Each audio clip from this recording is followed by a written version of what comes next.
호르무즈 해협이 막혀버렸잖아요. 전쟁이 끝난다고 하더라도 중동의 석유는 굉장히 불안한 상태가 되어버린 거예요. 홍해가 후티 반군들이 장악을 하고 있습니다. 한 1,000만 배럴 정도가 우회할 수가 있는 건데 우회 통로도 위험하고 안전한 데로 가려고 하면 아프리카 전체를 다 돌아야 되기 때문에 운송비가 너무 비싼 거예요. 지금 당장은 우리가 비축하고 있는 비축유를 쓰고 있는데 이것이 다 소진되고 나면 이건 굉장히 큰 문제가 생기는 거죠. 한국의 산업들이 석유에 의존적인 산업들이 굉장히 많다. 우리나라가 그래서 석유에 문제가 생기면 그 타격이 제일 커요. 화장지라든가 이런 것조차도 만들기가 어려워질 수가 있다는 거예요.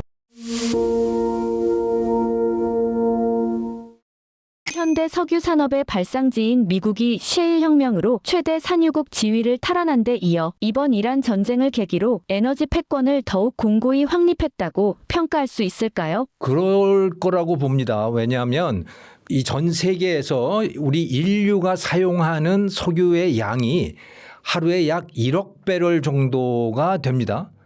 그런데 호르무즈 해협을 통과하는 석유의 양이 한 2천만 배럴 정도가 돼요. 그러니까 한 20% 정도가 되는 거거든요. 자, 그러니 우리 인류가 그 2천만 배럴 줄어든 걸 어딘가에선 채워야 될 거 아닙니까? 그게 주로 이제 아시아 지역으로 많이 나갔던 것인데 그만큼 아시아 지역으로 흘러 들어가는 석유의 양이 줄어들었으니 어디에선가는 그걸 가져와야 되는 거예요. 그런데 갑자기 2천만 배럴을 늘리지는 못하는 거죠. 늘리지는 못하지만 다른 곳으로부터 다른 사람들이 쓰고 있는 것을 나누어서 가져와야 된다. 그런데 어느 나라에서 가장 많이 석유를 생산하고 있는가를 보면요. 1위 생산국이 미국이에요. 미국이 이 그래프에서 보시듯이요. 미국이 하루에 1,400만 배럴 정도를 생산을 합니다. 러시아와 사우디가 뭐 거의 비슷하게 2위인데 1,000만 배럴 정도를 생산을 하고요. 그 다음에 한 500만 배럴, 500만 배럴 정도를 생산하는 나라가 캐나다, 중국, 이란 이렇습니다. 자, 그런데 여기에서 보시면 2천만 배럴이 빠져나간 거 아니에요? 그게 이제 사우디아라비아가 지금 비게 된 거고 거기서 못 나오고 있는 거고 또 UAE도 몇백만 배럴이 되는 거고 이런 것들이 물량이 빠져나가고 있는 거거든요. 그러니 이거를 다른 나라에서 어딘선가는 가져와야 되잖아요. 가져올 수 있는 나라가 가장 많은 나라가 지금 미국인 거예요. 예. 그 다음이 러시아가 되는 거고요.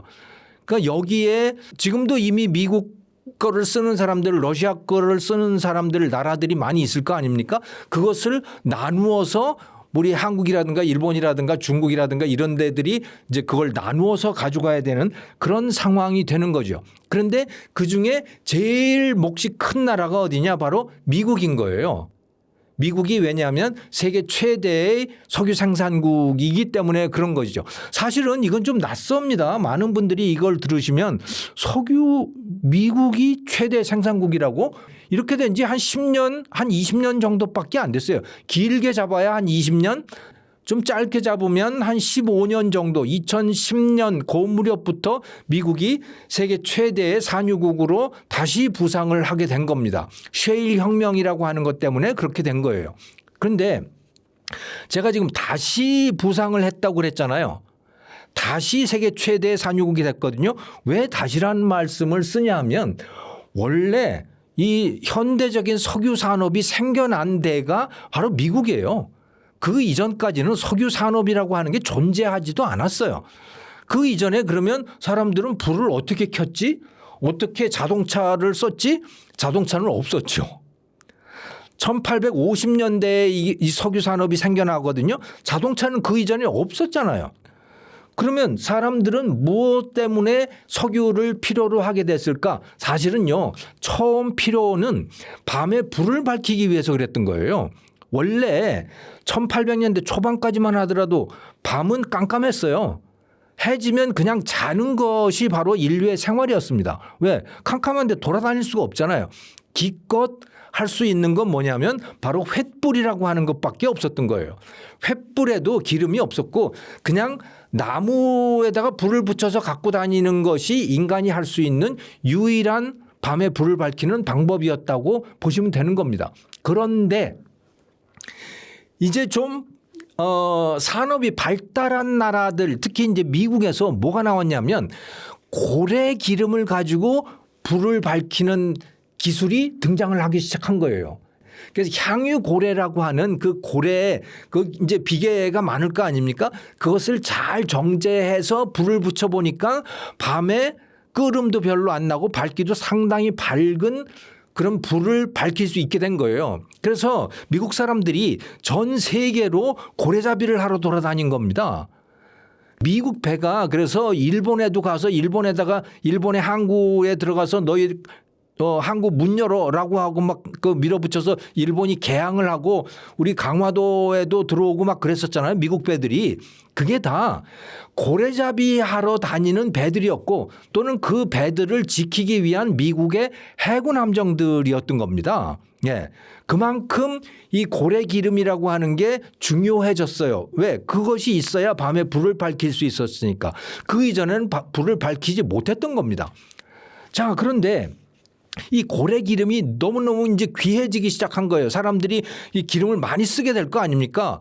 한 사람이 써보니까 좋으니까 다른 사람도 쓰게 되고 그래서 고래 기름에 대한 수요가 폭발적으로 늘어나게 된 거예요. 감당을 할 수 없게 된 것이고 그래서 이 향유 고래라고 하는 것이 멸종할 지경까지 이르게 되는 거예요. 기름값은 어마어마하게 비싸지고 그런데 그런 상태에서 이제 석유라고 하는 것, 그 이전에도 인류에게는 석유라고 하는 게 존재하고 있었죠. 하지만 그건 골칫덩어리였어요. 왜? 이거는 물도 아니고 시커먼 게 그 땅 위에 고여 있으면 얼마나 더럽고 냄새나고 그렇겠습니까? 그러니까 석유는 골칫덩어리였다고 보시면 되는 거예요. 그런데 이것을 이제 화학자들이 등장을 하게 된 거고 또 사람들이 이것저것 실험도 해보고 그러다가 보니까 이거를 끓이니까 석유를 끓이니까 여러 가지 단계의 기름으로 분화가 되고 그중에 잘 타는 것들이 나오네. 이걸 발견하게 된 거예요. 등유라고 하는 거, 케로신이라고 하는 것을 발견하게 된 거고요. 그게 바로 미국이었고요. 그래서 이 케로신이라고 하는 거를 쓰게 되면 고래 기름을 안 써도 훨씬 더 싸게 할 수가 있겠구나. 불의 밝기도 더 밝구나. 그러면 이 케로신이라고 하는 거, 이 석유를 이제 찾아야겠네. 라고 해서 석유를 찾아 나서게 됐고, 그러니까 미국에서 이 펜실베니아 이쪽에서 이제 유정이 본격적으로 발견되기 시작했던 거고요. 그리고 이런 데에서 석유가 나오는 거구나 해서 파다가 보니까 뭐 텍사스라든가 뭐 수많은 데에서 이제 이 유정이 발견이 되게 되는 겁니다. 그래서 미국에서 폭발적으로 석유 산업이 발전을 하게 되는 거고 또 어마어마하게 원유도 채굴을 할 수 있게 된 것이고 이렇게 된 거예요. 그래서 미국이 세계 최초의 그리고 세계 최대의 산유국이었던 겁니다. 그런 상태에서 자동차라고 하는 것이 이제 등장을 하게 된 거고 그걸 가지고 석유의 가격이 싸지다가 보니까 또 자동차도 많이 보급이 된 거고 그래서 미국에서 또 자동차가 폭발적으로 늘어나게 되잖아요. 포드 자동차가 대량 생산을 하게 되고 그러면서 또 이 석유에 대한 수요가 폭발적으로 늘어나다가 보니까 석유가 모자라게 된 거예요. 미국에서. 그런데 마침 중동에 석유가 발견이 된 겁니다. 그러다가 보니까 미국이 미국에서 생산하는 것보다는 중동에서 생산하는 게 훨씬 낫겠어. 그래서 그걸 들여와서 쓰기 시작했던 거고 그래서 중동이 그 지역이 세계 최대의 산유 지역이 된 거고 미국은 석유 수입국이 된 거고 이렇게 됐던 거예요. 역사가 쭉 그렇게 됐던 거거든요. 그러다가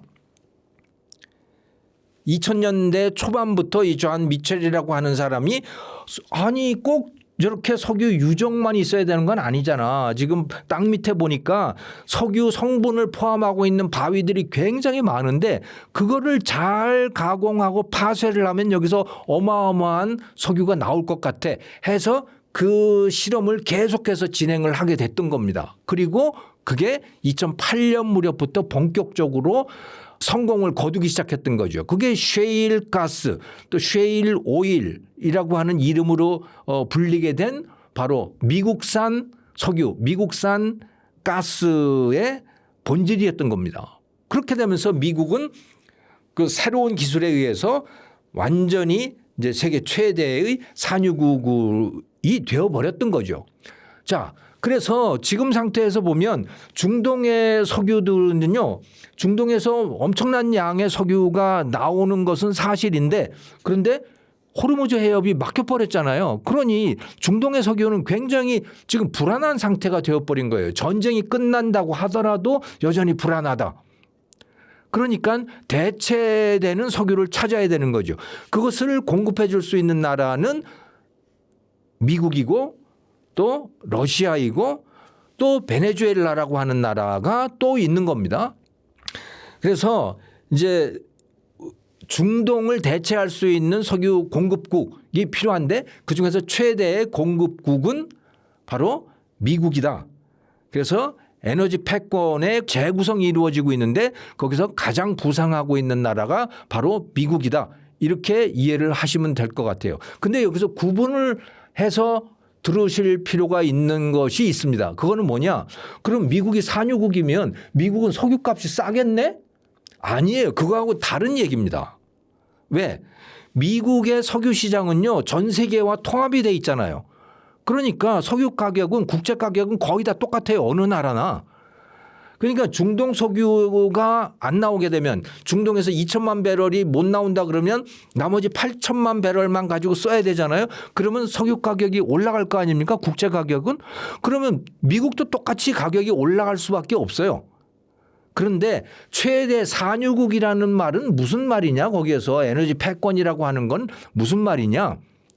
그 비싼 가격을 받을 수 있는 나라다. 가장 많은 석유 수입을 얻을 수 있는 나라가 되었다. 이거죠.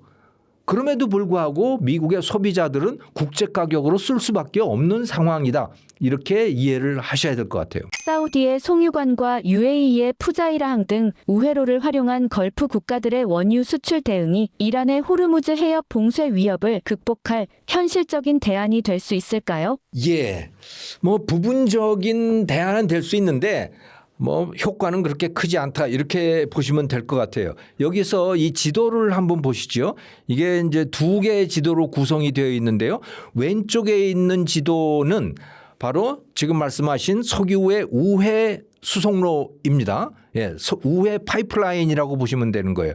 그래서 여기서 이제 까만색으로 칠해져 있는 동서 파이프라인이라고 되어 있는 거 이게 1200km인데 원래는 지금은요 여기 이제 아부카이크 유전 집유지대라고 해서 제일 오른쪽 끝에서 거기에서 유조선에다가 기름을 싣고 그래서 호르무즈 해협을 통과해서 나가는 겁니다.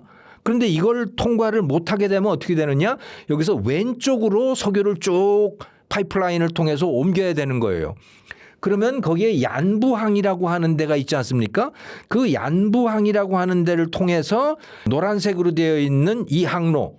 그러니까 요 홍해의 밑에 쪽을 통과해서 나가거나 이렇게 하면 이제 이게 인도양으로 나가게 되는 겁니다. 근데 이것도 굉장히 위험해요. 왜냐하면 여기 홍해가 후티 반군들이 여기를 장악을 하고 있습니다. 그러니까 후티 반군도 이란 편이에요. 잘못하면 여기도 또 공격을 당할 수가 있어요. 그러니까 이것도 불안한 거예요. 그래서 안전한 데로 가려면 어떻게 해야 되느냐? 여기에 파란색 화살표로 되어 있는 그러니까 지중해로 올라가야 되는 이 항로는 가장 안전해요. 그런데 이거는요. 여기 오른쪽 지도를 한번 보십시오. 이 파란색으로 쭉 올라가게 되면요. 예, 수에즈 운하를 건너서 지중해를 통과해서 아프리카를 쭉 돌아서 이렇게 와야 되는 거예요. 어마어마하게 먼 항로인 겁니다. 그러니까 이렇게 되면 이거 정말 난감한 항로가 되는 거고 이렇게 할 수 있는 배들이 그렇게 많지 않아요. 이렇게 할 바에는 차라리 안 하고 말지라고 하는 케이스들도 상당히 많을 거라고 하는 거예요. 예. 그래서 이게 쉽지가 않다. 그러니까 파이프라인을 통해서 이렇게 한다고 하더라도 그게 이제 할 수 있는 양이 하루에 700만 배럴이거든요. 그런데 전체 중동 지역에서 호르무즈 해협을 통해서 평상시에 통과하는 물동량이 2천만 배럴인데 여기를 통과할 수 있는 게 700만 배럴이에요. 또 UAE에서 할 수 있는 게 한 200만 배럴 되는 거거든요. 맥시멈으로 해도 한 1000만 배럴 정도가 요거를 우회할 수가 있는 건데 그 우회 통로도 위험하고 그리고 안전한 데로 가려고 하면 아프리카 전체를 다 돌아야 되기 때문에 너무너무 멀다. 운송비가 너무 비싼 거예요. 이럴 바에는 차라리 러시아 거를 쓰지 또는 차라리 미국 거를 갖다가 쓰지 이렇게 될 가능성이 높은 거죠. 그래서 이게 우회 항로라고 하는 게 뭐 그다지 경제성이 맞지 않는다. 그래서 호르무즈 해협이 막히게 되면 또 홍해에 대해서 후티 반군이 공격적으로 나오게 된다면 그러면 실질적으로 여기는 이 중동에서 나오는 이 석유는 상당 부분이 그냥 그대로 막혀버린다. 이렇게 이해를 하시는 게 좋을 것 같습니다. 한국은 원유 수입의 70%를 호르무즈 해협에 의존하는 상황인데 이번 전쟁이 격화되거나 봉쇄가 현실화될 경우 한국 경제는 어디부터 가장 먼저 흔들릴까요? 한국은 말씀하신 대로 이 석유 특히 중동 석유에 대해서 크게 의존을 하고 있거든요. 이 그래프를 보시면 여기 오른쪽에 그래프가 있잖아요. 국가별 원유 수입량 비중 추이 이렇게 되어 있는데 여기서 노란색으로 된 게 중동입니다. 중동이 71.4%예요. 우리나라 전체 원유 도입량 중에. 근데 2016년 지금부터 한 10년 전쯤에는 이게 87%였는데 그나마 줄어들어서 71%가 된 거예요. 왜 이렇게 줄어들었냐면 미국이 최대 산유국이 되면서 미국으로부터 도입하는 게 굉장히 많이 늘었기 때문에 그런 거죠. 여기서 보시면 2016년에 미국으로부터 도입량이 0.21이잖아요. 이때만 해도 우리는 대부분을 다 중동으로부터 들여왔다고 보시면 되는 거예요. 그런데 미국으로부터의 수입량이 굉장히 많이 늘어서 지금은 한 16%가 좀 넘는 그런 상태가 돼 있는 거죠. 그래서 중동으로부터 들여오는 양이 굉장히 많다 우리는. 앞으로 이거는 이제 미국으로부터 들여오는 양이라든가 또는 러시아로부터 들여와야 되는 양 이거를 늘려야 되는 상황입니다. 자, 그런데 첫째 우리가 당면하고 있는 거는 그래서 중동으로부터 들여오는 게 막혀버렸다. 그래서 지금 당장은 우리가 비축하고 있는 비축유를 쓰고 있는데 이것이 다 소진되고 나면 이건 이제 굉장히 큰 문제가 생기는 거죠. 그것을 우리는 미국으로부터 들어오거나 러시아로부터 들여와야 되는데 갑자기 늘리는 것도 이게 보통 일이 아닌 거예요. 갑자기 어떻게 늘리겠습니까? 그 나라도 갑자기 생산량을 늘리기도 어려울 것이고 이미 다른 수요처들이 있을 텐데 한국에다가 팔려면 그걸 조정을 해야 될 거 아니에요. 그러니까 이게 이제 쉽지 않은 일이다. 그래서 석유 물량 자체를 확보하는 게 쉽지 않다라고 하는 그런 면이 하나가 있는데요. 또 국가 경제 전체로 보더라도 또 문제가 있는 것이요. 이 오른쪽에 있는 이 그래프를 한번 보시기 바랍니다. 이거는 이 석유 가스 수입 대금이 전체 그 나라 GDP에서 차지하는 비중을 보여주고 있는 거예요. 네. 그래서 여기에서 이제 이게 플러스 쪽도 있고 마이너스 쪽도 있거든요. 플러스로 돼 있는 거는 뭐냐면 석유 무역 수지 흑자를 뜻하는 겁니다. 다른 나라에다가 팔아서 생겨나는 수입을 말하고 있는 거예요.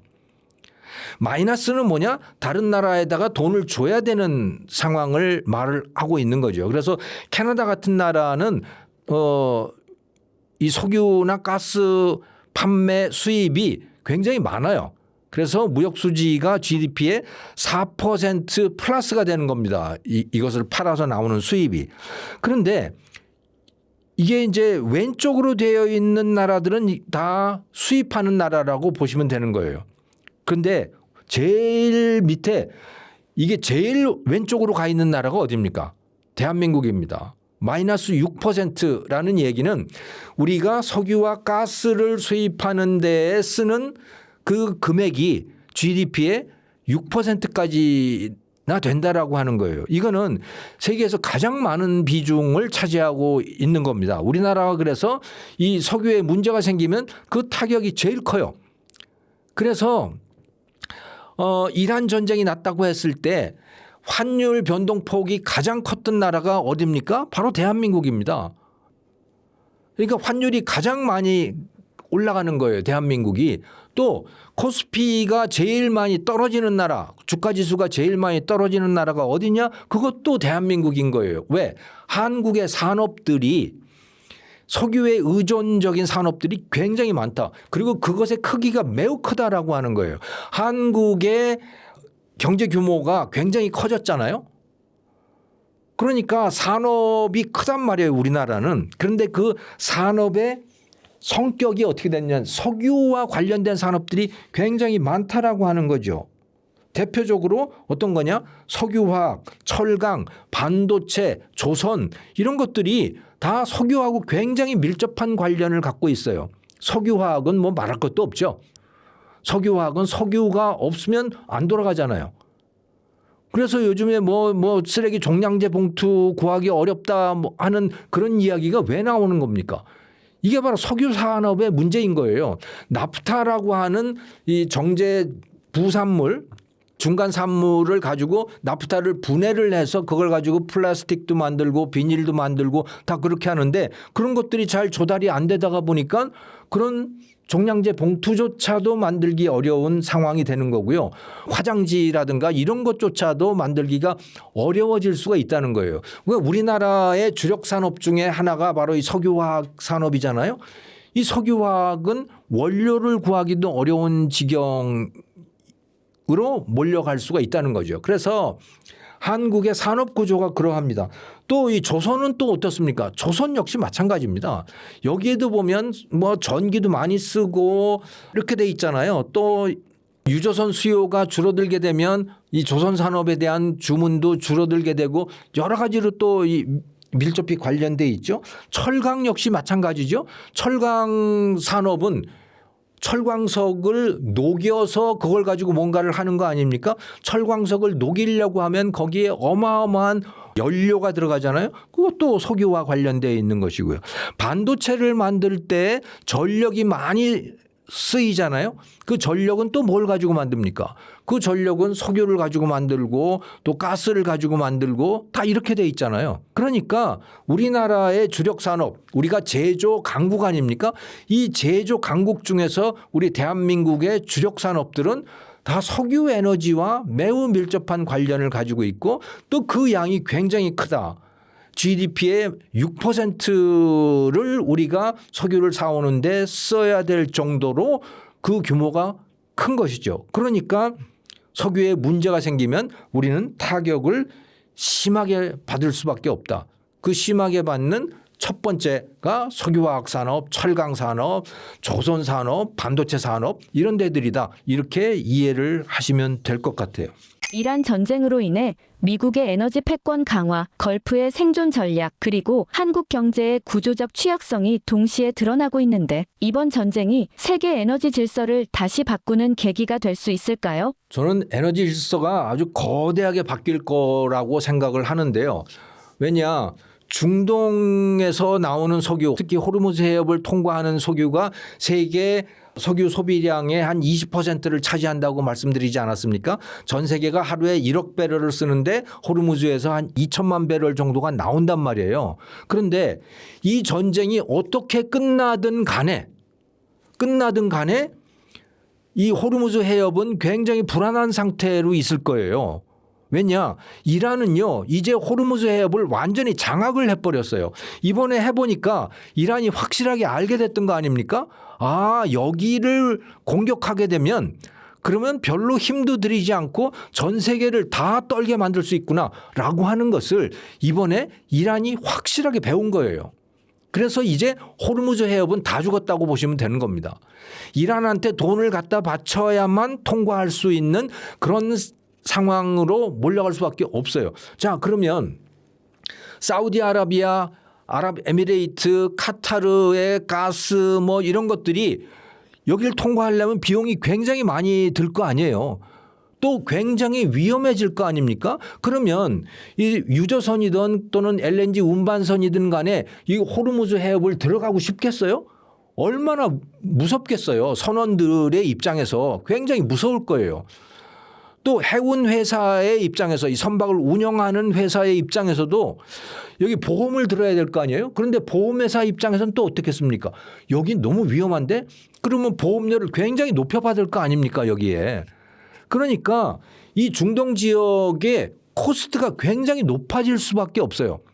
원래 중동 지역은 싸고 양질의 화석 연료들을 공급을 했단 말이죠. 원유도 그렇고 가스도 그렇고.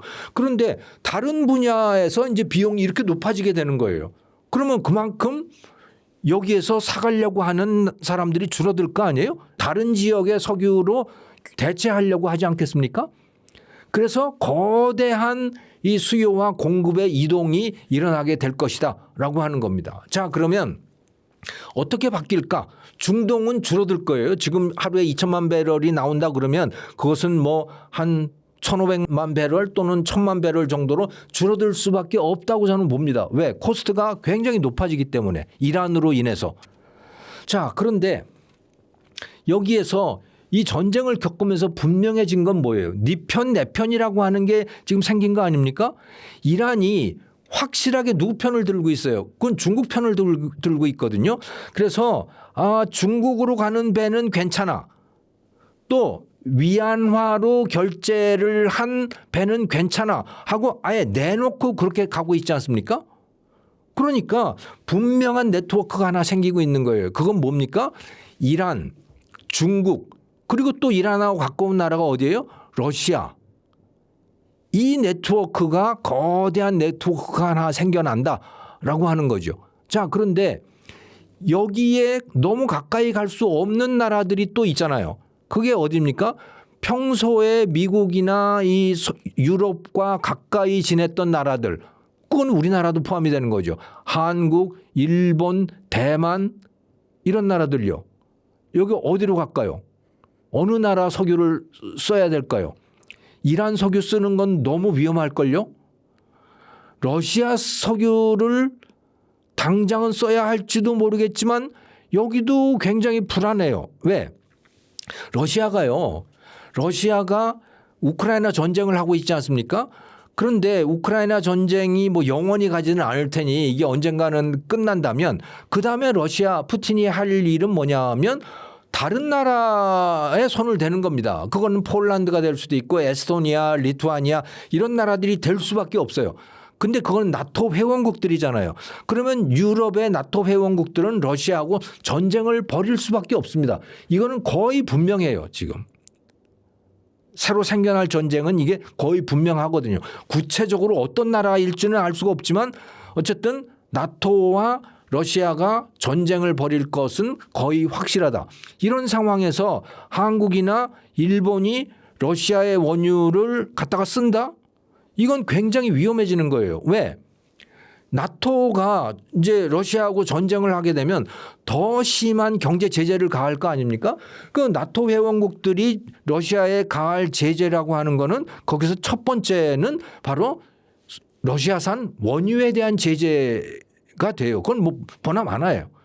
자, 그러면 그 제재되는 그거를 갖다가 우리 한국이 쓴다? 이거 상당히 위험한 일이 되는 거죠. 그래서 지금은 어쩔 수 없어서 러시아산 원유를 갖다가 쓴다. 뭐 그걸 대안으로 생각하는 그것을 말하는 사람들이 많이 있지만 시간이 갈수록 그렇게 하기가 점점 어려워질 거예요. 그러면 어디 거를 사다가 써야 되느냐? 우리는 그것은 미국 거를 사야겠죠. 또 큰 산유국이 어디입니까? 캐나다잖아요. 캐나다 것을 사다가 써야 돼. 멕시코산 원유를 사다가 써야 돼. 또 이 굉장히 잠재력이 큰 나라가 어디냐면 베네수엘라입니다. 베네수엘라는요. 세계 제1의 원유 매장량을 갖고 있는 나라예요. 그러니까 석유 매장량이 제일 많아요. 베네수엘라가. 그런데 이 산유량으로 따지면 9위, 10위 이 정도밖에 안 되거든요. 왜 이렇게 됐느냐? 그거는 이 마두로 정부 또 그 이전에 이 사회주의 정부들이 이 정책을 엉망으로 하게 되면서 석유 산업이 다 망가졌기 때문에 그런 거예요. 차베스 정권 이럴 때. 그러니까 베네수엘라의 석유 산업 자체가 다 망가졌습니다. 원래는 굉장한 산유국이었거든요. 근데 이것은 이제 다시 부활을 시켜야 되는 거죠. 아마 이제 저는 조만간 이 베네수엘라의 석유 산업이 살아날 거라고 보는데, 그래서 우리는 이 아메리카 대륙으로부터 석유를 들여올 수밖에 없는 그런 상황이에요. 그건 한국도 그렇고 일본도 그렇고 뭐 필리핀이나 대만이나 다 비슷한 상황이 될 거라고 보는데요. 그러면 이제 거대한 네트워크가 생기는 거죠. 이란, 중국, 러시아, 인도가 거기에 낄 가능성이 꽤 높아요.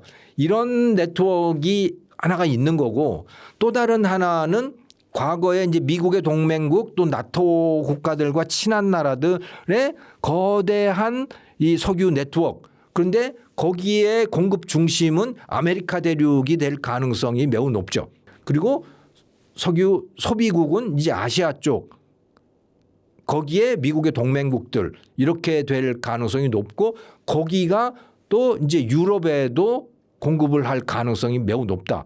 그래서 이 거대한 석유의 네트워크가 이제 두 개로 나뉘게 된다. 이렇게 이해를 하시면 될 것 같아요. 중동은 양쪽 모두의 공급을 할 텐데, 하지만 굉장히 공급량이 줄어들 가능성이 매우 높다. 왜? 이란은 이 전쟁이 끝난다고 하더라도 여전히 호르무즈 해협을 계속해서 위협을 할 것이고, 그 위협은 사라지지 않을 것이다.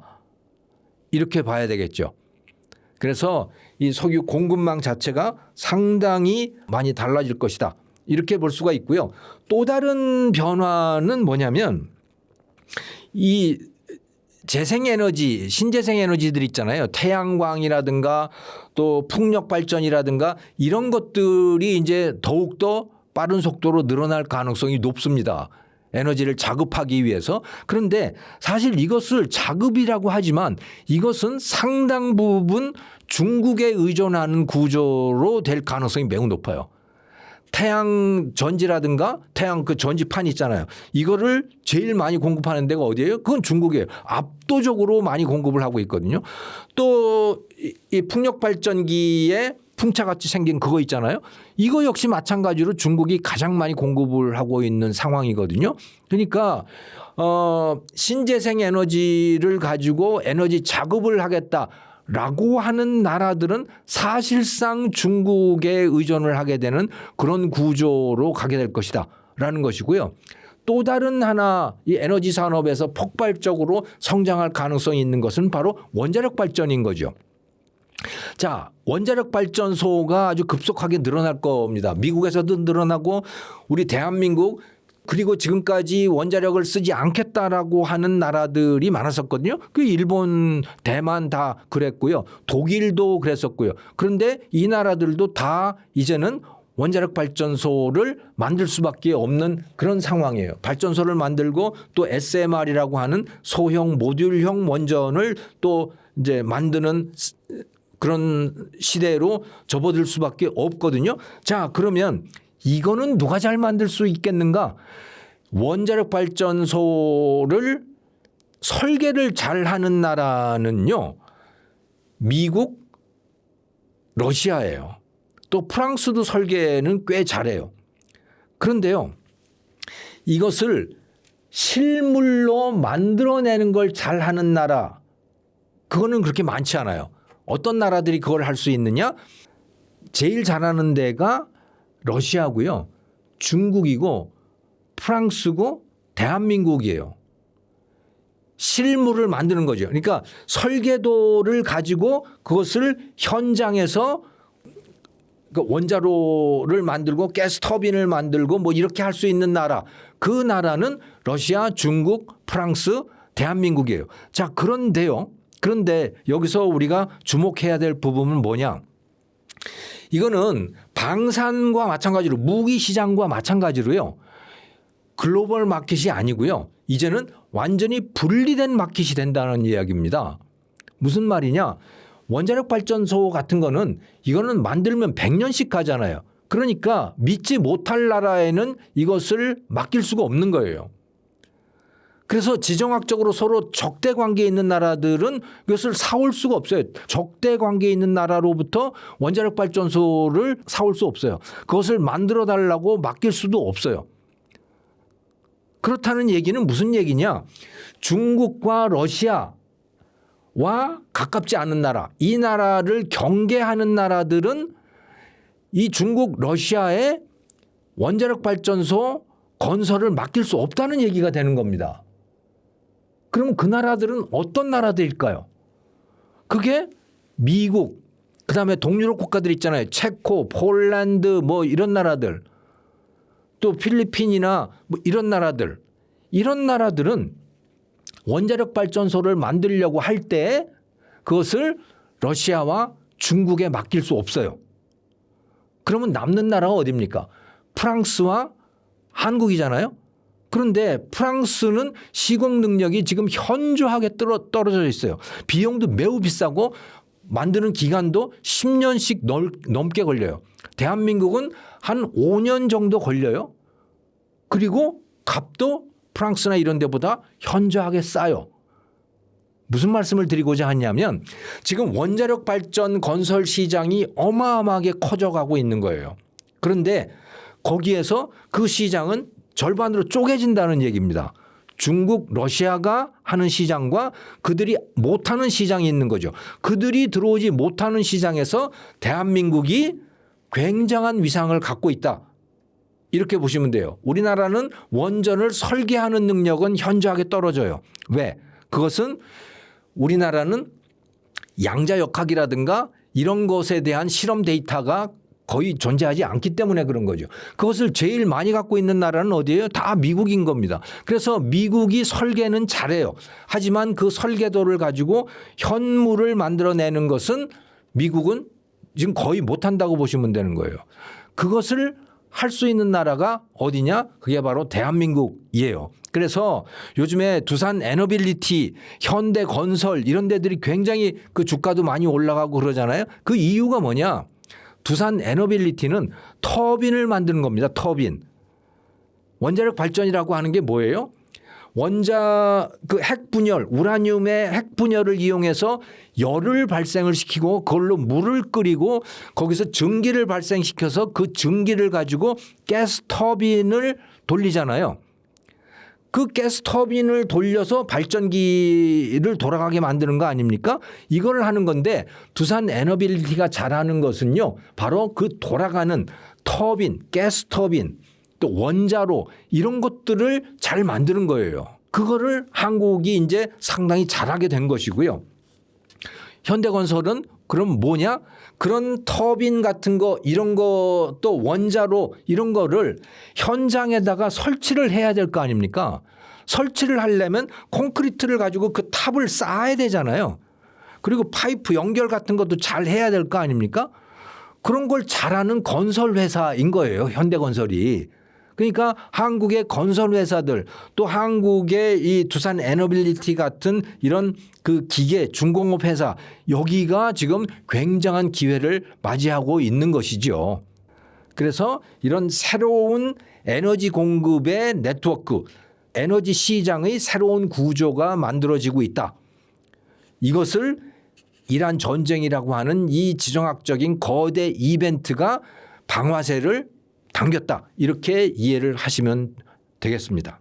최근 우크라이나가 실전 드론과 AI 전장 기술을 통해 전쟁 당사국을 넘어 유럽 안보의 핵심 축이자 군사 강국으로 부상하고 있는데 우크라이나가 왜 유럽의 희망으로까지 불리게 됐다고 보시나요? 왜냐하면요. 지금 유럽의 국가들이 상당히 난감한 상황이에요. 즉 겁나는 상황에 이미 진입을 한 것인데 왜냐하면 푸틴의 야망이 너무나 분명하기 때문이에요. 푸틴의 야망은 뭐냐? 과거의 소련의 영토, 소련의 위성 국가들 거기를 다 찾겠다는 거거든요. 조금 더 거슬러 올라가면 제정 러시아 때 피에트르 대제라고 하는 사람 이 사람의 만들어놨던 거대한 러시아 제국 이거를 다시 부활을 시키겠다라고 하는 거예요. 그거를 내세웠어요. 그리고 여기에 대해서 러시아의 대다수의 국민들이 지지를 하고 있는 겁니다. 그러니까 푸틴은 러시아 국민들의 지지를 계속 유지하기 위해서라도 뭐 거의 80% 되는 그런 지지율이거든요. 이거를 계속 유지하기 위해서라도 과거 영토를 되찾는 일 이것에 나설 수밖에 없는 거예요. 근데 그 과거의 영토라고 하는 건 뭡니까? 그것은 바로 지금 나토 국가들인 거예요. 폴란드, 에스토니아, 리투아니아, 뭐 루마니아, 불가리아 이 나라들요. 이거 다 나토 동맹국이거든요. 근데 나토라고 하는 것은 어떤 조직이냐? 이것은요.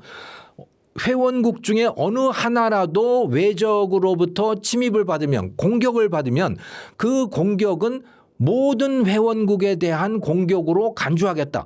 그래서 같이 싸운다라고 하는 거예요.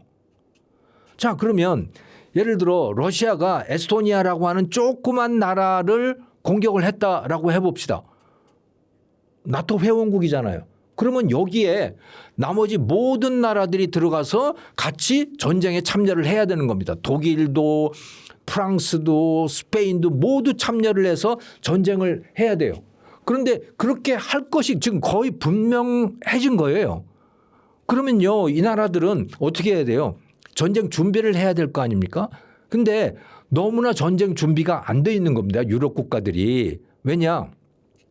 원래부터도 이 유럽 국가들은요. 그야말로 무임승차를 해왔어요. 트럼프가 계속해서 유럽 국가들한테 핀잔을 주고 있지 않습니까? 너희들 국방비 5%까지 GDP의 5%까지 높이지 않으면 나토에서 빠질 거야. 우리가 너희 안 도와줄 거야. 막 이렇게 이야기를 하잖아요. 그럴 만도 했던 게요. GDP의 2%도 채우지 않았어요. 자기들끼리 이제 합의를 본 게 있습니다. 야, 우리가 너무 미국에다가 짐을 지우는 게 미안하니까 우리가 한 2%까지는 올리자라고 자기들끼리 합의를 봤어요. 그런데 그것조차도 스스로 한 결의조차도 지키지를 않았어요, 스스로. 그래서 GDP의 뭐 0.몇 %, 뭐 1.5% 기껏 해봐야 이 정도예요. 그렇게 이 전쟁 준비를 하지 않았던 겁니다. 그런데 지금 와서 갑자기 급해진 거죠. 왜? 트럼프가 나 너희들을 안 지켜줄 거야? 막 이렇게 겁을 주잖아요. 실제로 안 지켜줄지도 모르겠어요. 예, 트럼프가 지금까지 하는 거에 따르면. 그러니까 이 나라들이 이제 갑자기 급해진 거예요. 갑자기 급해졌는데 그래서 그러면 지금부터라도 우리가 전쟁 준비를 하자. 그래서 무기에다가 이제 돈을 막 쓰는 거죠. 국방 예산도 늘리고 막 이렇게 하는데 문제는 뭐냐면요. 무기를 늘리려고 하더라도 생산을 못 하는 거예요. 왜? 너무나 그 방산업체들의 생산 능력이 쪼그라들었기 때문에 그랬던 거죠. 이 방산업체들의 생산 능력이라고 하는 게 하루아침에 늘어나질 않잖아요. 왜? 생산 능력이라고 하는 게 사람이 있어야 될 거 아닙니까? 제일 중요한 게 사람인데 지난 수십 년 동안 전쟁 준비를 전혀 안 하고 미국에 업혀오다가 보니까 자기들이 돈을 쓸 이유가 없어진 거예요. 무기 사는데. 그러면 무기 생산 업체들의 입장에서는 어떻겠습니까? 그걸 유지할 수가 없잖아요. 그래서 극도로 쪼그라들었어요. 그리고 청년들의 입장에서도 대학 전공을 선택을 할 때 이런 방산 관련된 그런 전공을 하겠습니까? 누구도 안 하죠. 그러다가 보니까 인력이 생겨나질 않았던 거예요. 그래서 극도로 쪼그라들었어요. 갑자기 방산업체 생산 능력을 키우려고 하다 보니 사람이 없어. 또 갑자기 생산시설 늘리는 것도 쉽지 않아. 돈도 없어. 뭐 이렇게 되는 겁니다, 지금. 자, 그런 상황에서 누가 우리를 도와줄 때 없을까라고 했는데 우리가 도와줄게 하고 나선 나라가 있는 겁니다. 그게 누구냐? 그게 바로 우크라이나예요. 우리가 도와줄게. 내가 그 공백을 채워줄 수 있어 하고 나선 거죠. 우크라이나는 그러면 전쟁을 하고 있는 상황에서 뭘 가지고 도와줄 수 있다고 그렇게 큰 소리를 치고 있는 거냐? 바로 경험인 겁니다. 지금 전쟁을 벌린 지가 벌써 5년 차로 접어들었잖아요. 그런데 정말 우크라이나는 놀랍게 싸우고 있는 겁니다. 놀랍게 싸우고 있는 거예요. 왜?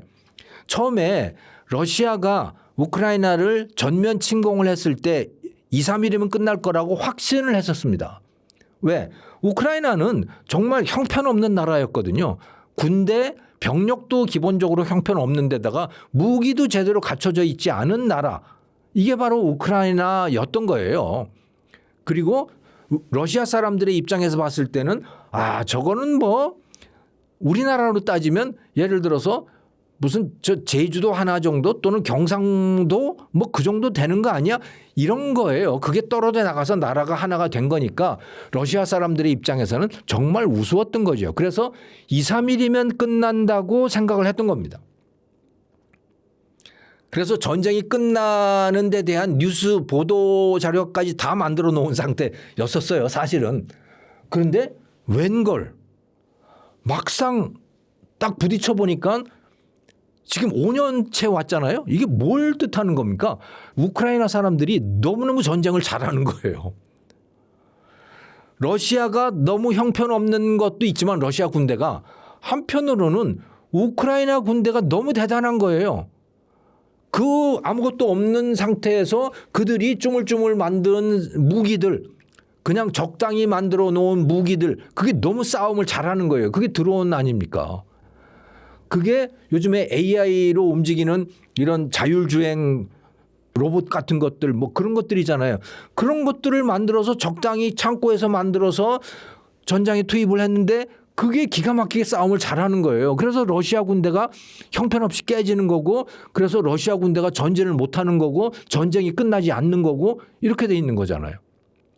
그리고 이제 그 우크라이나가 유럽에다가 제안을 하는 겁니다. 내가 도와줄게 하고 제안을 하는 거예요.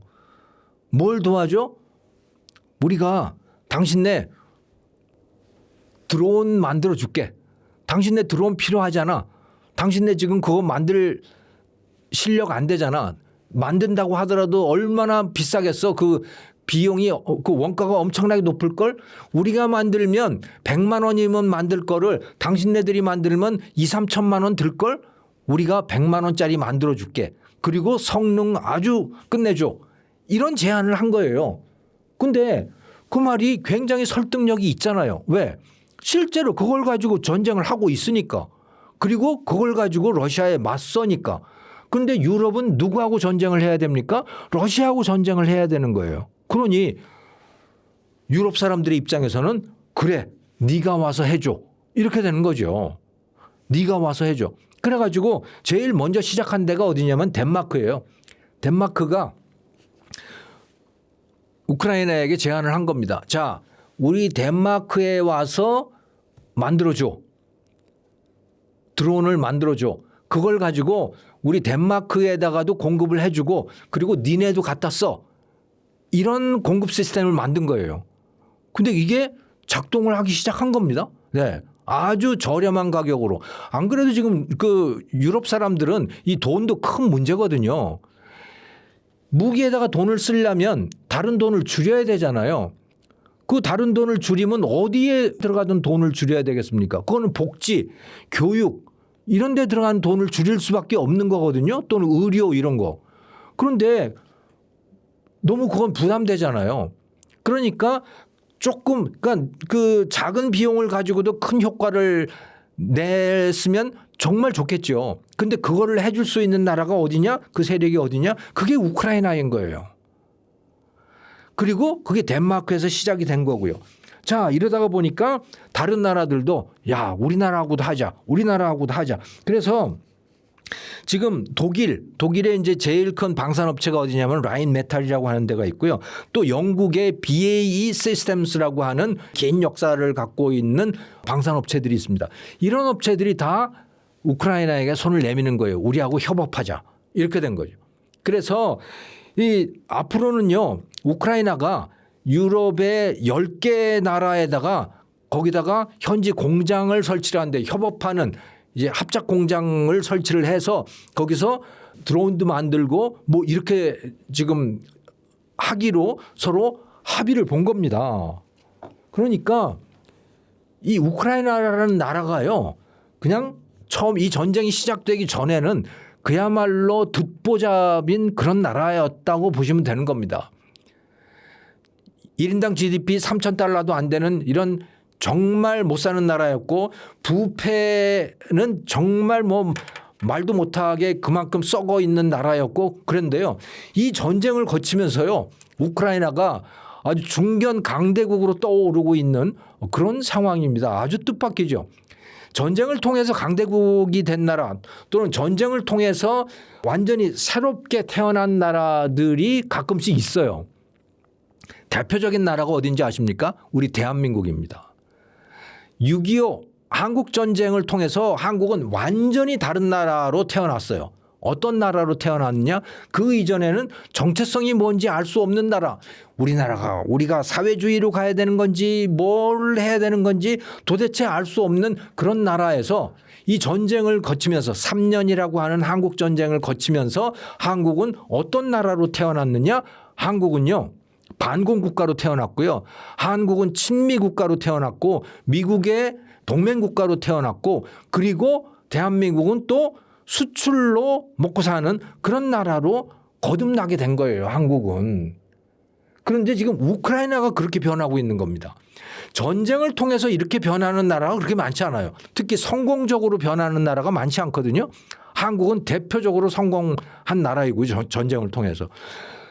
우크라이나 역시 비슷한 길을 지금 걷기 시작한 거죠. 그래서 우크라이나는 완전히 새로운 시대로 접어들고 있다. 저는 그렇게 보고 있고요. 유럽 국가들, 나토 국가들이 그 우크라이나에서 지금 희망을 보고 있다. 그런 아주 놀라운 일이 벌어지고 있다. 저는 이렇게 봅니다. 우크라이나가 중동 국가들과의 방위 협력 확대와 더불어 팔란티어와 같은 미국의 AI 전장 체계 연결성을 통해 유럽과 중동을 잇는 새로운 방산 파트너로 부상하고 있다고 볼 수 있을까요? 그렇습니다. 우크라이나가 놀랍게 지금 변하고 있는데 정말 방산 강국이 되어가고 있는 거거든요. 이게 보니까 말씀하신 대로 지난 3월 달에는 사우디, UAE, 카타르, 요르단 이 4개 나라를 순방을 했어요. 기본적으로 여기서 뭘 합의를 본 거냐? 이거는요 서로 안보 협약을 체결한 겁니다. 그 내용은 아주 쉽게 얘기하면 이런 거예요.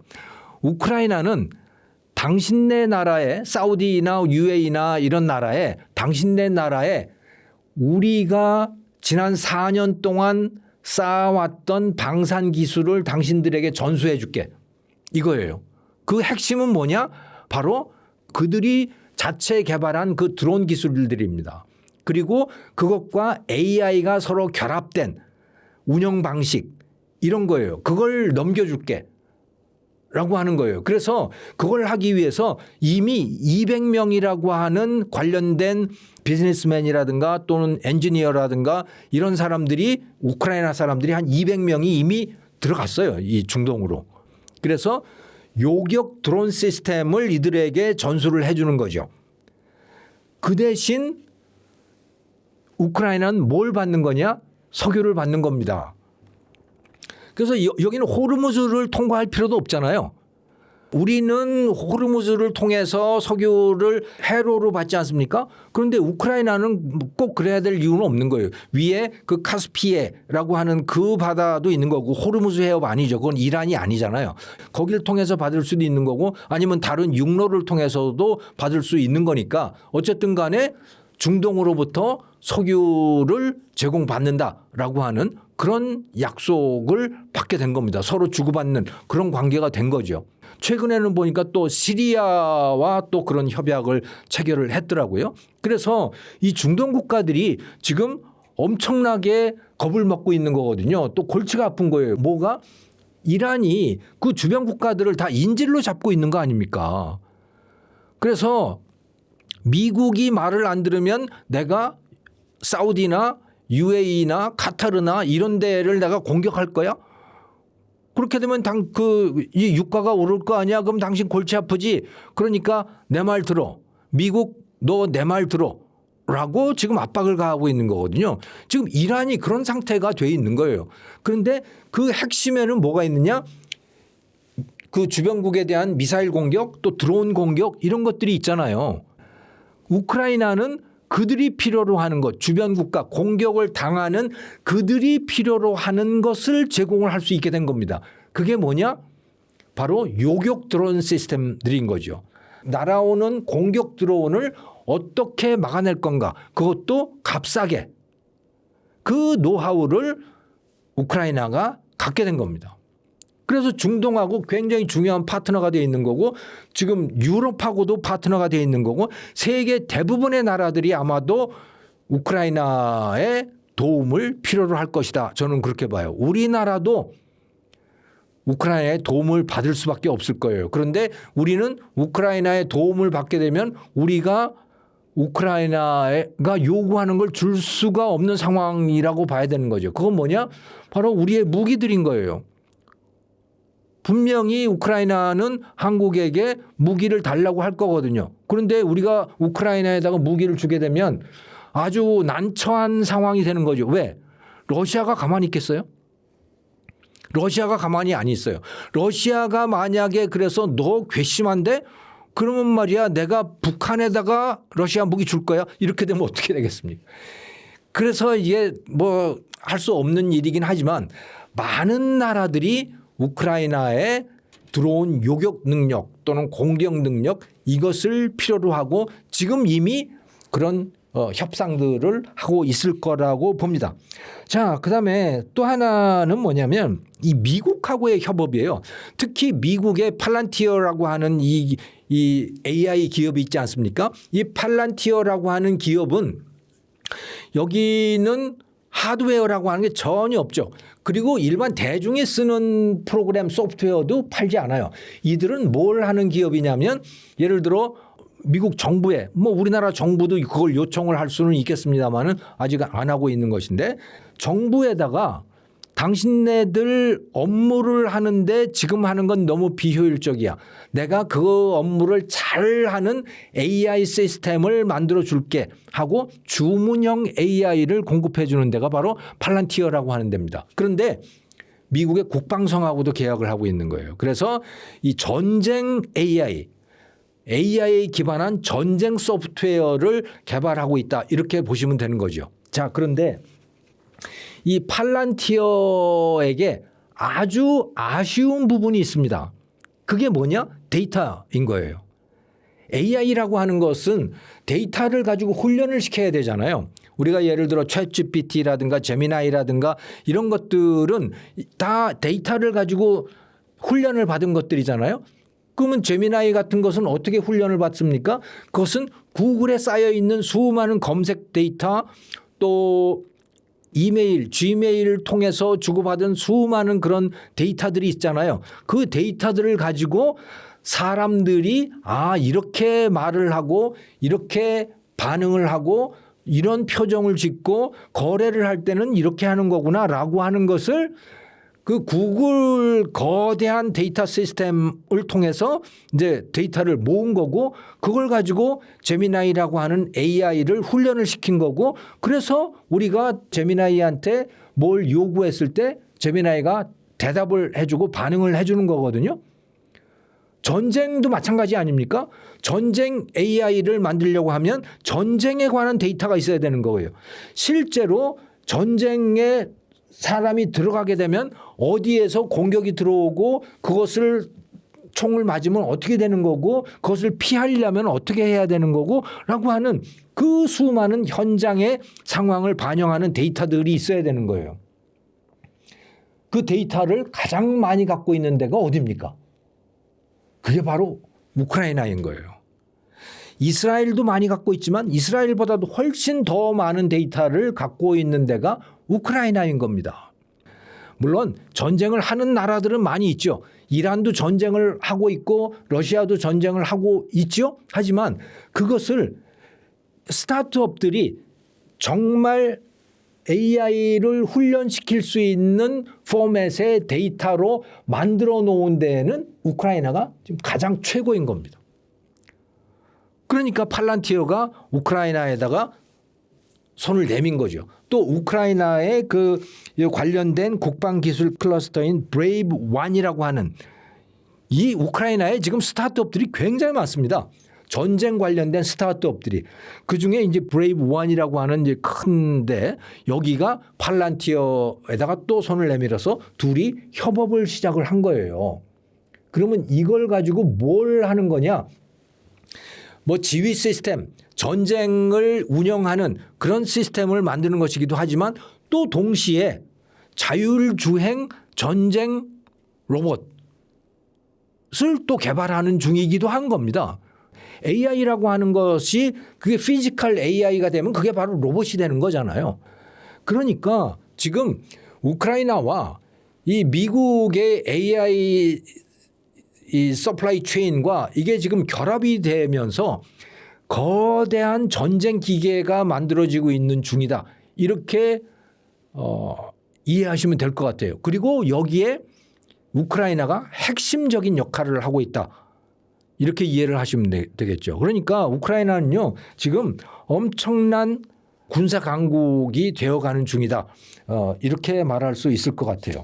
러우 전쟁의 장기화에 따른 피로 누적과 군사적 한계, 내부 동요 조짐이 거론되는 상황에서 현재 러시아의 실질적인 전쟁 수행 능력은 어떻게 봐야 할까요?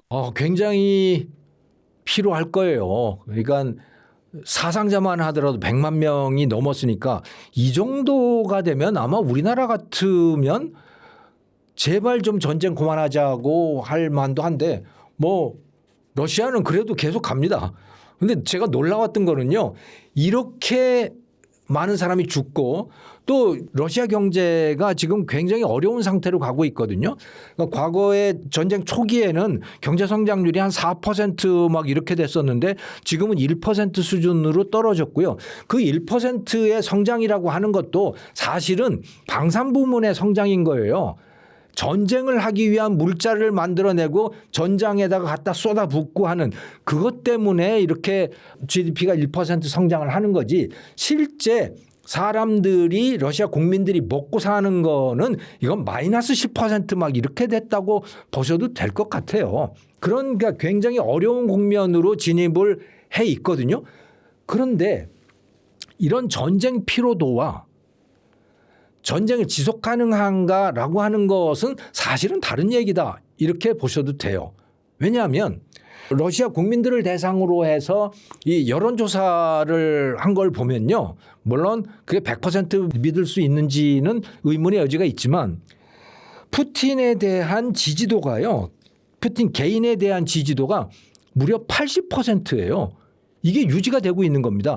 2026년 3월 달 그 레바다 연구소라고 하는 데에서 계속해서 이 여론조사를 하거든요. 80%예요. 그냥 계속 그 상태를 유지하고 있는 거죠. 그리고 러시아 군대에 대한 지지도 72%예요.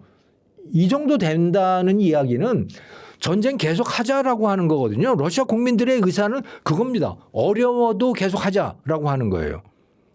그러니까 매우 필요하다. 많은 사람들이 죽는다. 그것과 전쟁을 더 이상 못하겠다. 이건 전혀 별개의 문제다. 그래서 러시아 전쟁 계속한다. 우크라이나는 어떠냐? 우크라이나도 계속 갑니다. 그래서 우크라이나 국민들의 여론조사 해놓은 걸 보더라도 우크라이나 영토를 넘기는 것은 안 되겠다. 전쟁 계속한다라고 하는 거예요. 그래서 전쟁은 계속 갈 가능성이 매우 높습니다. 그런데 단지 우리가 주목해야 될 것, 전쟁 이전과 비교해서 또는 전쟁 초기와 비교해서 굉장한 변화, 나타나고 있는 큰 변화는 뭐냐면 우크라이나가 군사 강국으로 커가고 있다라고 하는 거예요. 매우 빠른 속도로. 거기에 비해서 오히려 러시아는 오히려 주춤주춤하고 있는 그런 상황이다. 이게 굉장히 큰 변화인 거죠. 그래서 이런 속도로 우크라이나가 군사 강국이 되어 간다면 어쩌면 러시아를 이길지도 모르겠다라고 하는 그런 추측을 해보게 하는 그런 국면으로 접어들었다. 저는 그렇게 봅니다. 푸틴 대통령이 중국보다 미국의 우호적인 태도를 보이고 미국도 러시아를 중국만큼 직접적인 위협으로 보지 않는다는 해석이 나오는 지금 이런 흐름이 향후 미러중 삼각관계 재편에 어떤 영향을 미칠까요? 역키신저 정책이라는 이야기들을 많이 하죠. 이런 현상을 가지고. 역키신저다. 그러면 원래 키신저 정책은 뭐였는데 이거는요 1970년대에 미국이 중국을 끌어안은 정책 그걸 키신저 정책이라고 이야기를 하는 겁니다. 자 여기에 큰 세 나라가 있잖아요. 미국이 있고 소련이 있고 중국이 있는 거죠. 그 소련은 러시아가 되어 있는 거고요. 1970년대에 키신저가 했던 정책은 뭐였냐면 미국이 중국을 끌어안은 겁니다. 중국의 손을 내밀어서 나하고 같이 가자, 나하고 친구하자라고 해서 미국과 중국이 가까워진 거예요. 그 이전에는 어땠었느냐? 소련과 중국이 가까웠죠. 사실은 공산당이 다스리는 이 중국이라고 하는 나라는 소련이 만들었다고 해도 과언이 아니에요.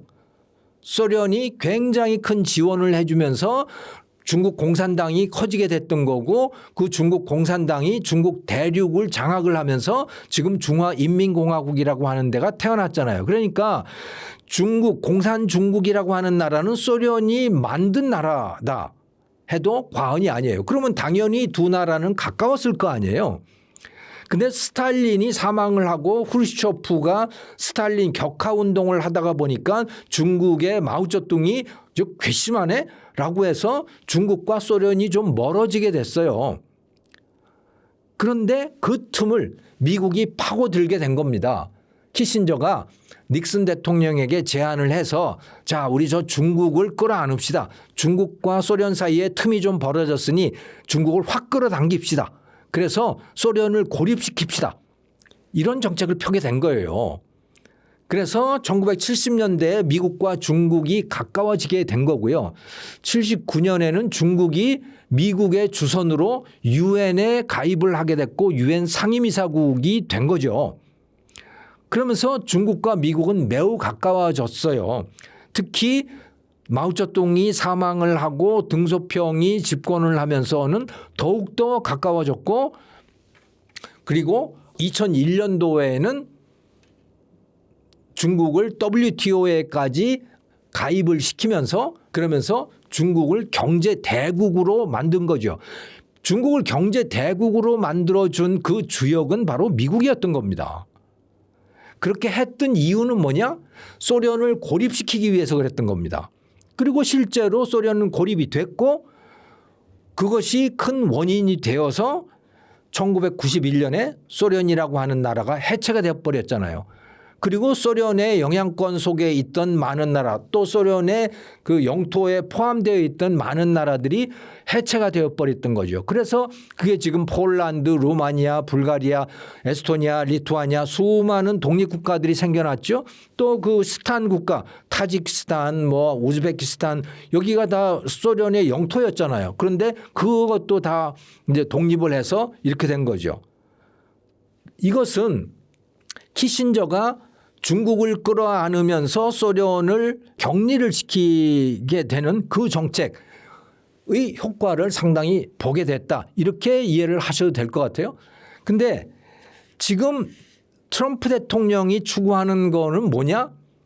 그거는 이제 반대로 하려고 하는 거예요. 과거에 70년대에 미국이 소련을 고립시키려고 하는 거라면 지금 트럼프가 추구하는 목표는 중국을 고립시키고자 하는 거죠. 지금은 러시아하고 중국이 가깝잖아요. 이 러시아를 중국에서 떼어내고 싶어 하는 거죠. 그래서 트럼프는 자꾸 러시아에게 추파를 던지는 겁니다. 푸틴에게. 그래서 우크라이나하고 러시아하고 전쟁을 하고 있는데 트럼프가 이거를 끝내고 싶어 하잖아요. 근데 끝내기 위해서 우크라이나한테 계속 압력을 가하지 않습니까? 어떻게? 러시아가 요구하는 걸 너희들이 들어줘. 그래야 전쟁이 끝나지 않겠어? 하고 우크라이나를 자꾸 욱박지르는 거예요. 왜? 푸틴하고 잘해보려고 하는 거죠. 그렇게 해서 미국은 푸틴을 포섭을 하고 그러면 결과적으로 중국은 고립이 될 거야. 그거를 추구하고 있는 거예요. 그래서 그것을 이제 키신저 정책이다 이렇게 부르고 있는 것이죠. 자, 그런데 어느 면에서는 푸틴도 트럼프에게 뭐 꽤 괜찮게 우호적인 손짓을 하고 있는 거는 분명한 사실이에요. 그렇게 적대적으로는 안 나가는 거죠. 하지만 푸틴이 미국하고 가서 손을 잡을 이유는 저는 그 가능성이 매우 낮다고 봅니다. 왜냐? 미국에서 얻을 수 있는 것보다 중국으로부터 얻을 수 있는 게 너무너무 큰 거예요. 또 중국과 척을 졌을 때 러시아가 잃을 것이 너무 많은 겁니다. 어떤 것을 잃을 것이냐? 첫 번째는 석유인 거죠. 중국이 러시아 석유를 얼마나 많이 사줍니까? 근데 그거 팔기 상당히 어려워지겠죠. 또 그다음에 또 중요한 건 뭐냐면 중국으로부터 확보할 수 있는 이 서플라이 체인이에요. 특히 이 방산과 관련된 거. 러시아는 전쟁을 해야 되는 나라이거든요. 특히 과거에 그 소련의 영토들을 되찾고 싶어 하는 나라예요. 전쟁을 해야 되잖아요. 그런데 러시아는 독자적인 방산 서플라이 체인을 갖고 있지 않아요. 그건 드론과 관련된 것도 그렇고 나머지 뭐 전차라든가 수많은 것들 이런 것들 이게 과거보다 제조 역량이 확 떨어져 있기 때문이에요. 그런데 지금 그런 것들을 어디에서 공급을 받고 있느냐? 그것을 중국으로부터 공급을 받고 있는 거예요. 그것만한 것이 없는 거예요. 러시아의 입장에서는. 예를 들어 과거의 레거시 반도체들 정밀도가 떨어지는 반도체 같은 거 미사일을 만들려면 그런 것들이 굉장히 많이 필요할 거 아닙니까? 그걸 다 중국이 공급을 해주고 있는 겁니다. 그것을 해줄 때가 마땅치가 않아요. 다른 나라들을. 그러니까 러시아 입장에서는 중국이 반드시 필요하죠. 그런데 미국과 손을 잡기 위해서 중국을 버린다? 러시아가? 그러면 잃을 게 너무 많아요. 그래서 러시아는 미국하고 그렇게 친해질 수 없는 나라예요. 제가 생각할 땐 트럼프 대통령이 그냥 헛꿈을 꾸고 있는 것이다. 저는 그렇게 봐요. 그런데 러시아도 그렇다고 미국을 완전히 버릴 수는 없는 거죠. 미국하고 척을 지게 되면 러시아 입장에서도 곤란한 게 많잖아요. 그러니까 적당히 미국하고는 그냥 뭐 미소를 짓는 정도 실질적인 경제관계라든가 뭐 이런 거는 안 하지만 그래도 뭐 악수는 하고 서로 정상끼리 만나고 그 정도는 하겠지만 그렇다고 해서 중국에 밑보일 정도로 미국하고 가까워질 리는 없다. 저는 그렇게 봅니다. 네. 그래서 역키신저 정책이라고 하는 거 잘 안 통할 거다. 러시아가 원하는 것을 미국이 줄 수 없기 때문이다. 러시아가 원하는 것은 궁극적인 건 뭐냐? 자기의 과거 소련 시절 또 제정 러시아 시절의 영토를 되찾는 건데 그것을 미국이 해결해 줄 수는 없다. 오히려 중국이 더 큰 도움이 된다. 이렇게 이해하시는 게 맞을 것 같습니다. 중동 전쟁의 여파로 발생한 대만의 비닐봉지 품귀 현상과 에너지 원자재 가격 급등이 대만 에너지 수급 체계와 경제 구조의 근본적인 취약성을 드러낸 결정적 사례라고 볼 수 있을까요? 그렇죠. 대만은 이 에너지 구조가 굉장히 취약한데요. 우리나라도 취약하지만 이 나라는 더 그렇습니다. 지금 이 비닐봉지 품귀 현상 나타나고 있는 거 이런 것들은 이제 기본적으로 납타라고 하는 것을 분해해서 이런 것들을 만드는데 비닐이든 플라스틱이든 그런데 이 납타 공급이 여의치가 않기 때문에 공급의 차질을 빚고 있는 거죠. 뭐 기본적으로 구조는 우리나라하고 비슷하지만 정도는 대만이 더 심각하다 이렇게 볼 수 있을 것 같아요. 그런데 대만의 더욱 큰 문제는 이 발전 문제입니다. 전기 문제예요. 왜냐하면 이 나라는 전체 발전량의 47% 그러니까 거의 50% 정도를 LNG로 발전을 합니다. 우리나라는 한 30% 정도 된다고 하면 이 대만은 한 50% 정도가 이거예요. 그런데 이 LNG는 대부분 다 호르무즈 해협을 통해서 오잖아요. 카타르라고 하는 나라가 거대한 LNG 공급국인 거고 그 호르무즈 해협을 통해서 LNG 운반선을 가지고 오는데 이게 호르무즈 해협이 지금 막혀버렸단 말이에요. 그러니까 굉장히 큰일이 난 거예요. 근데 비축분이라도 많으면 괜찮은데 이게 비축분이 14일치밖에 없대요. 그러니까 대만은 지금 상당히 난감한 상황이 되어 있는 겁니다. 그러면 대만은 왜 이렇게 됐을까? 이건 탈원전 때문에 사실은 이렇게 돼 있어요. 탈원전을 본격적으로 시작한 게 2016년부터거든요. 2016년 그때 대만의 민진당이라고 하는 데가 이제 집권을 했죠. 차이잉원 총통이 민진당인데 이제 수상이 되면서 총통이 되면서 집권을 했는데 그때 내걸었던 공약이 바로 탈원전이었어요. 우리 원전을 완전히 없애겠다라고 하는 거였습니다. 왜 그런 공약을 내걸었냐면 그 이전에 후쿠시마 원전 사태가 있었잖아요. 그래서 일본의 대지진이 일어나면서 해일이 일게 됐고 바닷물이 덮쳤고 그러면서 이제 원자로에 문제가 생기지 않았습니까? 근데 그것을 대만도 자기들의 문제라고 생각을 한 겁니다. 왜? 대만도 지진이 꽤 많이 일어나는 데거든요. 그러면 야, 이거 큰일이야. 우리도 똑같은 일을 당할 수 있는 거 아니야? 그러니까 우리 탈원전하자. 그 대만에 원전들이 있었는데 그거 이제 다 문 닫자라고 이렇게 된 거예요. 그래서 공약이 뭐였냐면 2025년까지 원전 제로로 만들겠다라고 하는 거였어요. 그리고 실제로 원전 제로가 됐습니다. 그러니까 2016년부터 계속해서 원전을 줄여오면서 제로 상태를 만들게 됐고 그 자리를 차지한 게 뭐냐면 LNG 발전이었던 거예요. 신재생 에너지 이런 건 그렇게 급하게 늘 수가 없었죠. 네. 그래서 LNG가 거의 한 50%로 늘어나게 된 거거든요. 그런데 지금 LNG가 이렇게 문제가 된 거 아닙니까? 그러니까 대만의 입장에서는 이게 큰 지금 문제가 생긴 거고 그래서 부랴부랴 야 이거 이제 원전이라도 다시 살려야 되는 거 아니야? 그래서 문을 닫았던 원전을 재가동하기 위한 결정을 이미 봤어요. 뒤늦게 원전을 재가동시키자.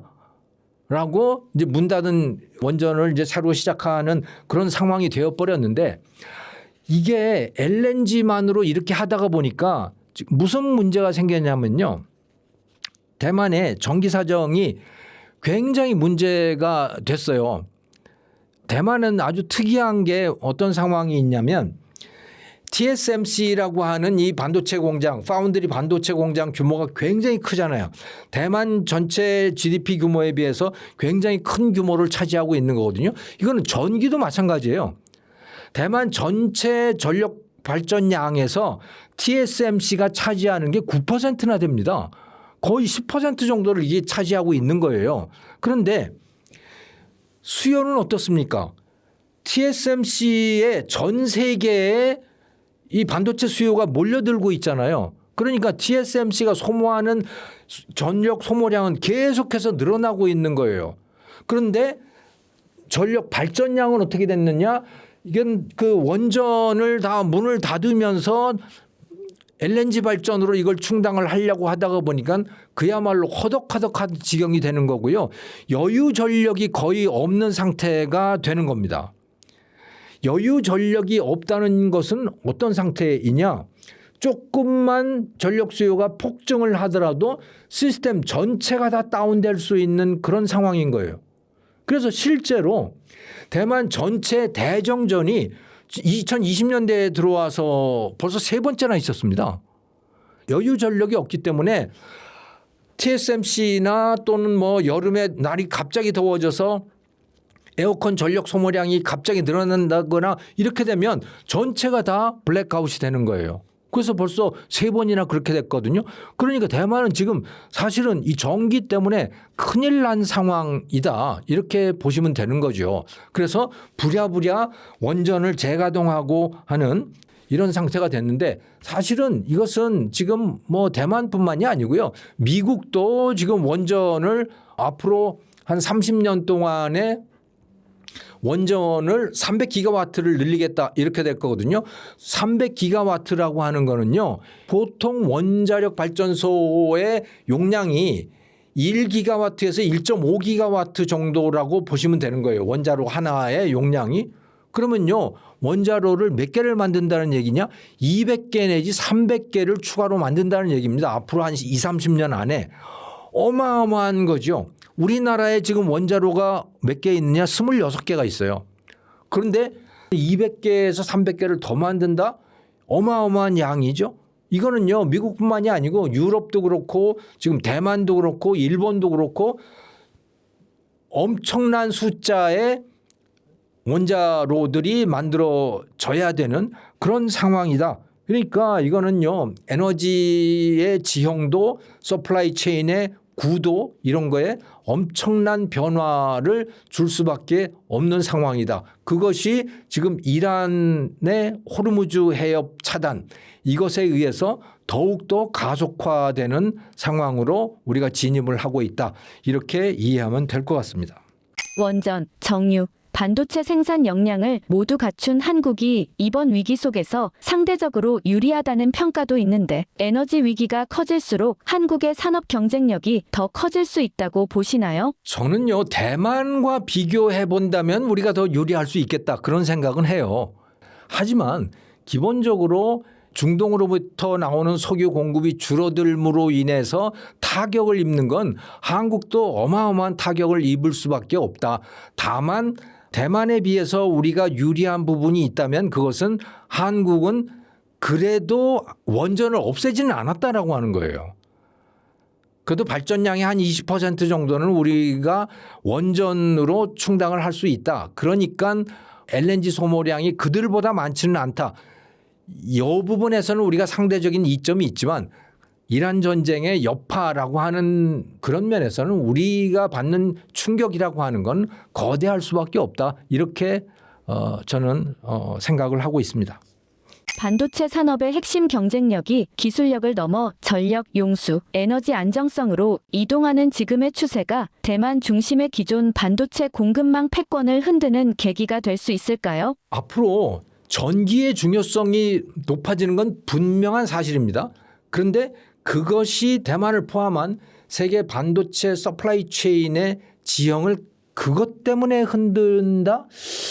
그렇게 보기는 어려울 것 같아요. 전기가 굉장히 중요한 시대로 접어들었다. 이거는 분명합니다. 왜냐하면 AI라고 하는 게 굉장히 중요한 산업으로 되어가고 있잖아요. 그래서 연구소들에서 추정을 해 놓은 바에 따르면 한 2050년까지 전 세계의 전력 소모량이 AI로 인한 전력 소모량이 기존 전력 소모량의 한 30 내지 40% 정도가 더 늘어날 거다.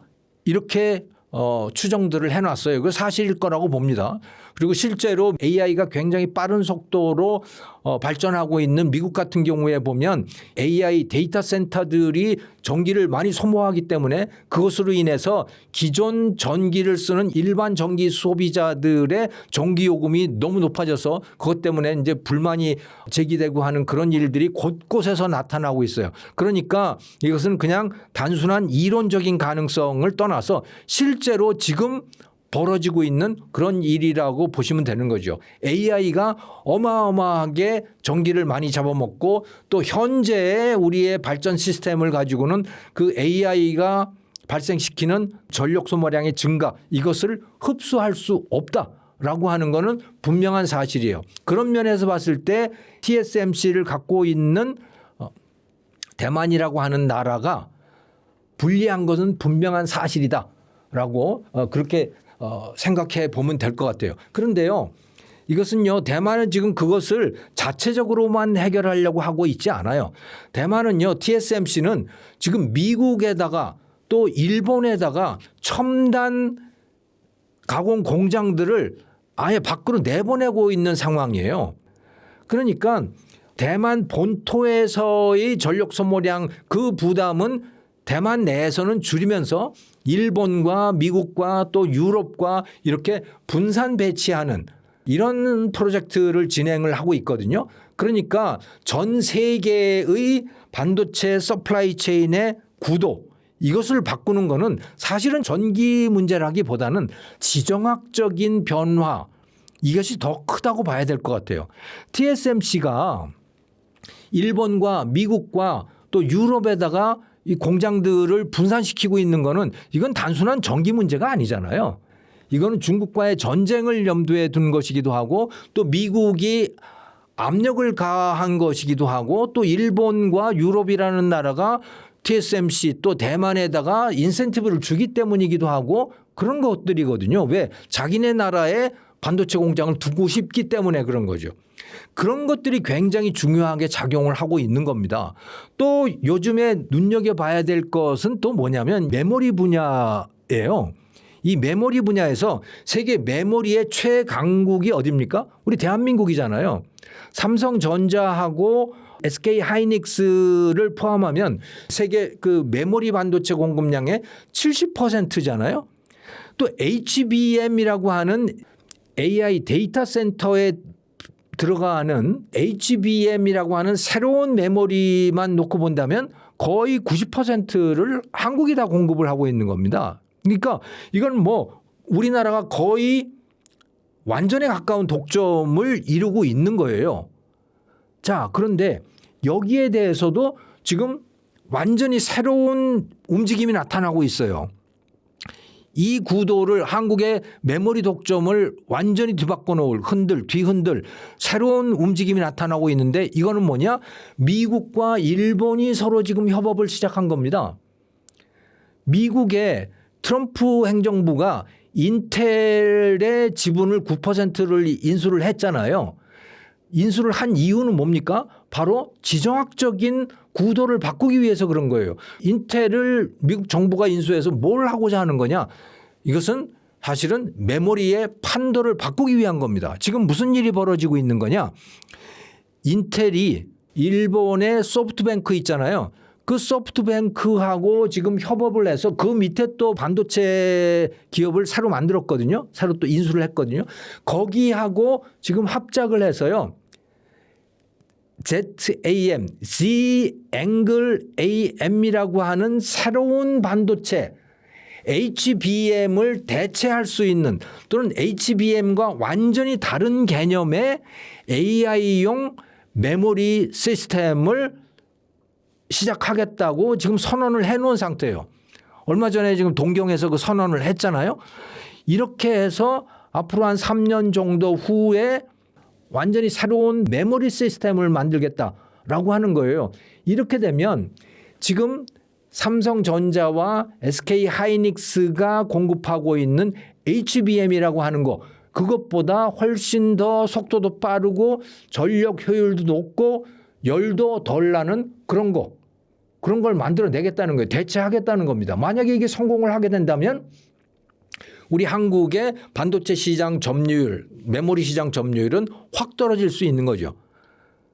이런 것들은요, 이 전기 문제보다도 훨씬 더 중요한 그런 시장의 변동 요인이라고 이렇게 보시면 되는 겁니다. 그러니까 AI라든가 또 반도체라든가 이런 것들이 전기에 영향을 받기도 하지만 또 한편으로는 지정학이라고 하는 것에 영향을 굉장히 많이 받는다.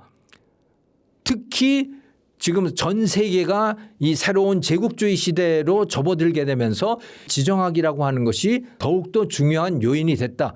이렇게 이해를 할 수 있을 것 같습니다. 이상입니다. 시청해 주셔서 감사합니다.